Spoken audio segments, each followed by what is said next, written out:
The Reclusive Artist 33 back at it again.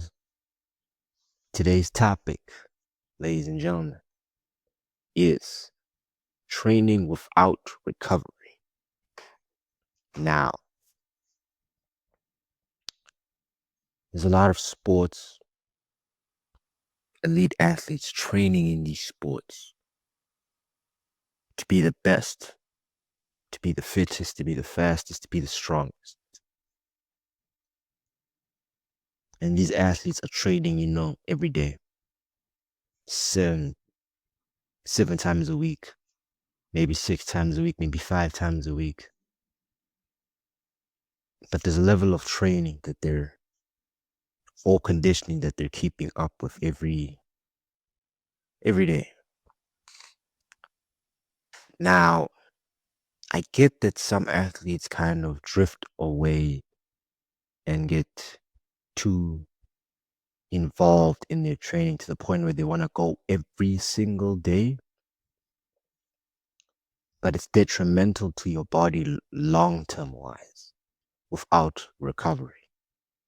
Now, recovery can mean a lot of things. It can mean sleep. It can mean you getting the right nutrition, post-workout electrolytes, specific nutritions, hydration, active recovery where it involves, instead of complete rest, you perform light, low impact exercises, which increases your blood flow to the muscles. And ultimately cool down and stretching, cool down, cold shower, lowering your heart rate and stretching, which will help you for flexibility and reduce muscle tightness.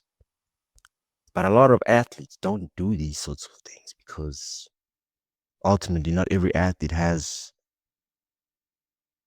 the coach who gives them these rights of information or the facilities like the internet to search for the right information to recover for that specific sport. Or it's just their ego. They believe that they have to be like Vegeta and train every single day of their lives.